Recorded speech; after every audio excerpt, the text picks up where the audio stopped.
இன்னைக்கு நம்ம பார்க்க போறது புளிச்சக்கீரை ஊறுகான்னு சொல்லலாம், கோங்கூரா பிக்கிள்னு சொல்லலாம்.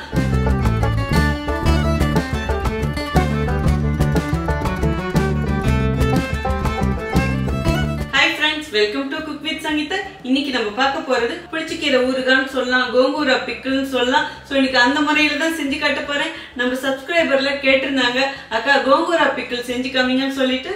ஆந்திரால பாத்தீங்கன்னா இது கோங்கூரா பிக்கிள் சொல்லுவாங்க. பட் நம்ம வந்து இது புளிச்சக்கீரை துவையல் சொல்லலாம், புளிச்சக்கீரை ஊறுகான்னு சொல்லலாம். இந்த புளிச்சக்கீரை ஊறுகாய் செஞ்சு வச்சுக்கிட்டோமா எப்பெல்லாம் நமக்கு வேணுமோ அப்ப சுடுசாரத்துல எடுத்து இதை போட்டு சாப்பிடும் போது அவ்வளோ ருசியா இருக்கும். ஈவன் நீங்க இது லஞ்ச் பாக்ஸ் ரெசிபி கூட கொடுத்து விடலாம். ஸோ இன்னைக்கு ரொம்ப எளிமையான முறையில சங்கீதா ஸ்டைல செஞ்சு காட்ட போறேன். நம்ம சேனல்ல யாரெல்லாம் என்ன சப்ஸ்கிரைப் பண்ணலையோ சப்ஸ்கிரைப் பண்ணுங்க.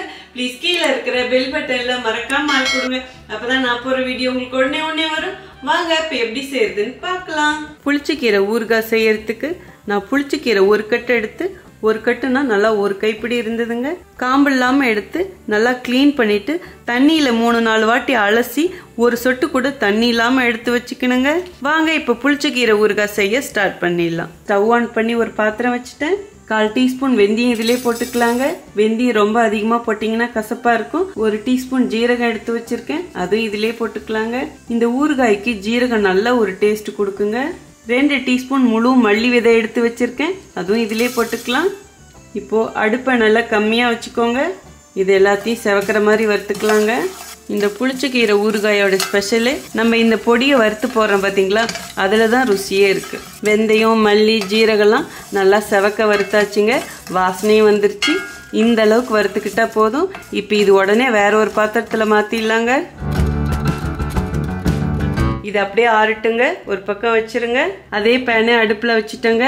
1/2 டீஸ்பூன் இப்போ இதுல நல்லெண்ணெய் விட்டுக்கோங்க. இந்த ரெசிபி ஃபுல்லா நம்ம நல்லெண்ணெயில தான் பண்ணணும், அப்பதான் டேஸ்ட் நல்லா இருக்கும்.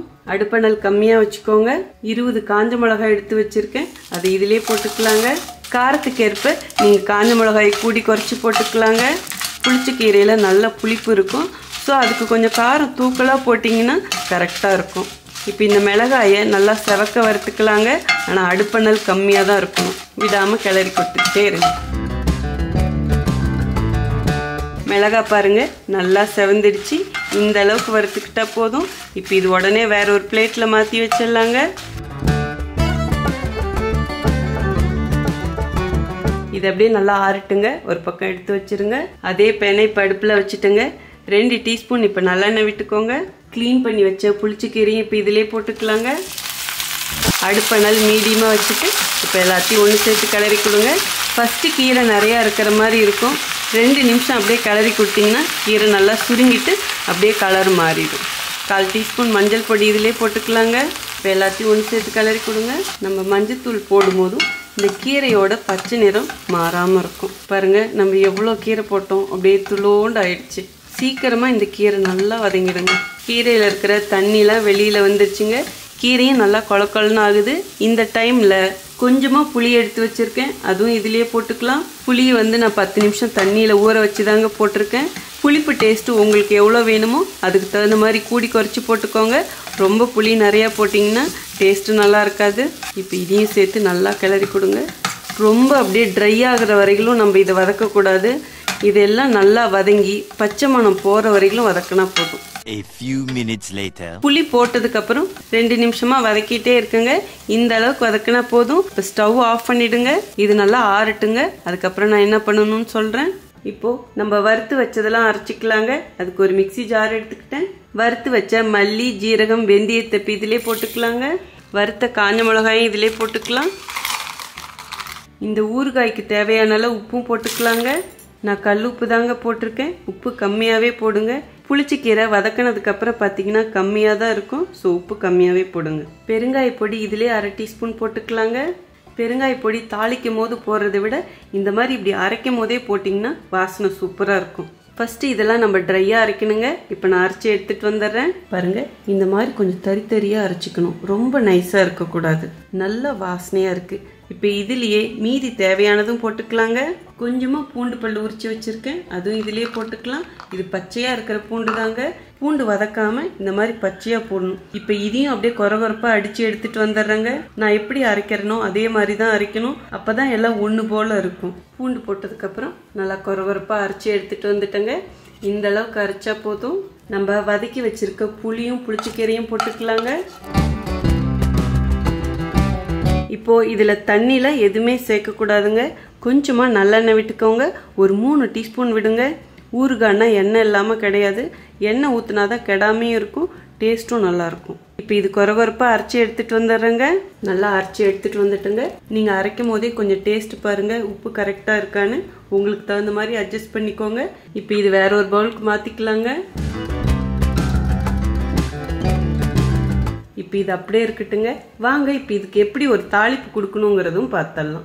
தாளிப்பு கொடுக்கறதுக்கு ஸ்டவ் ஆன் பண்ணி ஒரு பாத்திரம் வச்சுட்டேங்க. இப்போ இதில் கொஞ்சமாக நல்லெண்ணெய் விட்டுக்கலாம். இதிலே கடுகு 1/2 டீஸ்பூன் போட்டுக்கலாங்க. கடலைப்பருப்பு 1/2 டீஸ்பூன் போட்டுக்கலாம். அடுப்பணல் கம்மியாகவே வச்சுடுங்க. உளுத்தம்பருப்பு 1/2 டீஸ்பூன் போட்டுக்கலாங்க. கடுகு வெடிக்க ஆரம்பிக்குதுங்க.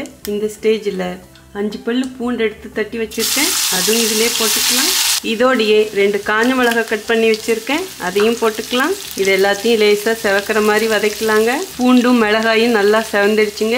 இந்த அளவுக்கு வதக்கினா போதும். இப்போ ஸ்டவ் ஆஃப் பண்ணிடுங்க. கொஞ்சமாக கருவேப்பிலை எடுத்து வச்சுருக்கேன், அதுவும் போட்டுக்கலாம். இப்போ இதையும் சேர்த்து கிளறி கொடுங்க. அவ்வளோதாங்க, நம்ம தாளிப்பு ரெடி ஆயிடுச்சு. இப்போ இது புளிச்சக்கீரை ஊறுகாயில் கொட்டிடலாங்க. இப்போ அப்படியே நல்லா மிக்ஸ் பண்ணிக்கலாங்க. இந்த தாளிப்பு சூப்பரான வாசம் தருது. மெயினாக பார்த்தீங்கன்னா பூண்டு தட்டி போட்டிருக்கோம் பார்த்தீங்களா, செம்மையாக இருக்கும். எல்லாத்தையும் நல்லா ஒன்று சேர்த்து அப்படியே மிக்ஸ் பண்ணிக்கலாங்க.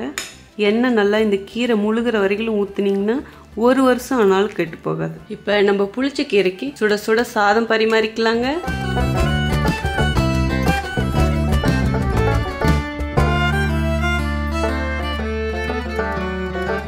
சூப்பராக நம்ம புளிச்ச கீரை ஊறுகாய் ரெடி ஆயிடுச்சுங்க. இப்போ எப்படி இருக்குன்னு டேஸ்ட் பார்க்கறதுக்கு முன்னாடி இதுக்கு தேவையான டிப்ஸ் கொடுத்துறேங்க.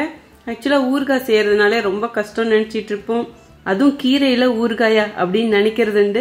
பட் இந்த மாதிரி புளிச்சக்கீரையில் ஊறுகாய் செஞ்சு பாருங்க, ரொம்ப சுவையாக இருக்கும். அதுவும் நான் செஞ்ச அளவுகளோட இதே ஸ்டைல்லே செய்யுங்க. நான் ஆந்திரா ஸ்டைலில் தான் இன்னைக்கு செஞ்சுருக்கேன். செம்ம டேஸ்ட்டாக இருக்கும். என் ஃப்ரெண்ட்ஸ்லாம் எனக்கு இந்த மாதிரி செஞ்சு கொடுத்துருக்காங்க. ஸோ அவங்ககிட்ட நான் கேட்டிருக்கேன் எப்படி செஞ்சீங்கன்னு சொல்லிட்டு. ஸோ என் ஃப்ரெண்ட்ஸுக்கிட்ட இருந்தால் நான் கற்றுக்கிட்டேன். மெயினாக இதுக்கு கவனிக்க வேண்டியது பார்த்தீங்கன்னா, நம்ம புளிச்சக்கீரை எப்படி செலக்ட் பண்ணி எடுக்கிறோமோ அதுக்கு தகுந்த டேஸ்ட் கிடைக்கும். உங்களுக்கே தெரியும், நாட்டுக்கீரையும் இருக்குது, ஆஃபீஸ் கீரையும் இருக்குது. ஆஃபீஸ் கீரைன்னு பார்த்தீங்கன்னா அந்த தண்டு அப்படியே கொஞ்சம் ரோஸாக இருக்கும். இன்னைக்கு நான் செஞ்சது ஆஃபீஸ் கீரை, அந்த தண்டு ரோஸாக இருக்கும். நான் பெங்களூரில் இருக்கேன், எனக்கு இங்கே இதுதான் கிடைக்கும். சப்போஸ் உங்களுக்கு நாட்டு புளிச்சக்கீரை கிடைச்சதுன்னா அதில் செய்யுங்க, செம்ம டேஸ்ட்டாக இருக்கும். அதே மாதிரி இதில் நான் போட்ட ஒவ்வொரு பொருட்களும் ரொம்ப ரொம்ப முக்கியம்.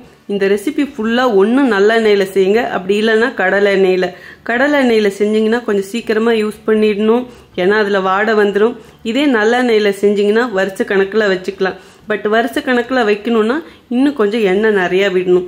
அதாவது இந்த ஊறுகாயை நீங்கள் பாட்டிலில் போட்டு வைக்கும் போதும் இந்த ஊறுகாய்க்கு மேலே கொஞ்சம் எண்ணெய் நிற்கணும், அப்போ தான் கெடாமல் இருக்கும். நம்ம இதுக்கு தாளிப்பு கொடுத்தோம் பார்த்தீங்களா, அதுவும் நல்ல ஒரு சுவை கொடுக்கும். மெயினாக பூண்டு பிடிச்சதுன்னா கொஞ்சம் நிறையாவே தட்டி போடுங்க, அது பயங்கர டேஸ்ட்டு கொடுக்கும். இந்த அளவுக்கு நீங்கள் தெரிஞ்சுக்கிட்டாலே இந்த ஊறுகாயை நீங்கள் சூப்பராக செஞ்சிடலாங்க. இப்போ இது எது கூடலாம் வச்சு சாப்பிடலாம் சங்கீதான்னு கேட்டிங்கன்னா, மெயினாக பார்த்தீங்கன்னா சுட சுட சாதத்துக்கு தான் சொல்லுவேன். அதையும் விட்டா பழைய சாதத்துக்கு அவ்வளோ பிரமாதமாக இருக்கும். ஈவன் சப்பாத்தி கூட நம்ம வச்சு சாப்பிட்லாம். இப்போ ஸ்கூல்லாம் ஓப்பன் ஆக ஆரம்பிச்சிருச்சு. இந்த டைமில் நீங்கள் இந்த மாதிரி செஞ்சு வச்சுக்கிட்டிங்கன்னா சுட சுட சாதம் வடித்து இந்த ஊறுகாய் எடுத்து நல்லா மிக்ஸ் பண்ணிவிட்டு அழகாக ஒரு லஞ்ச் பாக்ஸ் கொடுக்கலாம். இப்போ எப்படி இருக்குன்னு டேஸ்ட் பார்த்துடலாங்க. வா, பார்க்கும் போதே ஆசையாக இருக்குது. இங்கே பாருங்க எப்படி இருக்குன்னு. சுட சுட சாதத்தில் போட்டு நல்லா மிக்ஸ் பண்ணிக்கலாங்க. சாதம் பிசையும் போது கொஞ்சமாக நல்லெண்ணெய் வேணாலும் விட்டுக்கலாம். நம்ம ஏற்கனவே நிறைய எண்ணெய் விட்டுருக்கோம், ஸோ அதே போதுமானதாக இருக்கும். நல்லா இப்படி உருண்டை பிடிச்சி கை நிறைய எடுத்து வய நிறைய சாப்பிட்டு பார்த்துடலாங்க. வா, சூப்பராக இருக்குது. இந்த தாளிப்பு நல்லா க்ரன்ச்சாக இருக்கு. உப்பு காரம் எல்லாமே கரெக்டாக இருக்கு. அதே மாதிரி நம்ம மசாலா வறுத்து போட்டோம் பார்த்தீங்களா, அது ஒரு நல்ல ஃப்ளேவர் கொடுக்குது. புளிச்சக்கீரையிலையும் புளிப்பு இருக்குது, அதே மாதிரி நம்ம புளிப்பு போட்டிருக்கோம், எண்ணெயை விட்டுருக்கோம். இது சீக்கிரமாகவும் கெட்டு போகாது. நாக்கில் இருக்க நாடி நரம்பெல்லாம் அப்படி தூக்கி எழுப்புதுன்னு சொல்லலாம். ஏன்னா புளிப்பு காரம் எல்லாமே இதில் இருக்குது. அம்பட்டு ருசியாக இருக்குது. இன்னைக்கு இது ஃபுல்லாகவே நான் சாப்பிட பாருங்க. கண்டிப்பாக உங்களுக்கும் இதை பார்த்த உடனே செஞ்சு சாப்பிடணும்னு தோணி இருக்கும். ஸோ நீங்களும் இதே மாதிரியே செஞ்சு பார்த்துட்டு எப்படி இருக்குன்னு சொல்லிட்டு கமெண்ட் பாக்ஸில் சொல்லுங்கள். உங்களுக்கு இந்த ரெசிபி பிடிச்சதுன்னா ப்ளீஸ் மறக்காமல் ஃபர்ஸ்ட் ஒரு லைக் கொடுத்துருங்க. ரொம்ப ரொம்ப பிடிச்சதுன்னா உங்க ஃப்ரெண்ட்ஸ் அண்ட் ஃபேமிலிக்கு ஷேர் பண்ணுங்க. நீங்க இதுவரையிலும் எனக்கு கொடுத்துட்டு இருக்க அன்புக்கும் ஆதரவுக்கும் ரொம்ப ரொம்ப நன்றி. உங்களுக்கு என்ன ரெசிபி வேணுமோ ப்ளீஸ் அதுவும் கமெண்ட் பாக்ஸில் சொல்லுங்க. இதே மாதிரி அடுத்த ஒரு ஸ்பெஷல் வீடியோவில் உங்களை சந்திக்கிறதுக்கு முன்னாடி ஒரு ஹம்பிள் ரிக்வெஸ்ட் இருக்கு. ஃபேஸ்புக்லேயும் நமக்கு குக் வித் சங்கீதா பேஜஸ் இருக்கு. ப்ளீஸ் அப்படியே லைக் பண்ணி ஃபாலோ பண்ணிக்கோங்க. அடுத்த ஒரு ஸ்பெஷல் வீடியோவில் உங்களை சந்திக்கிறேன். Until then, see you. Bye bye. Love you all.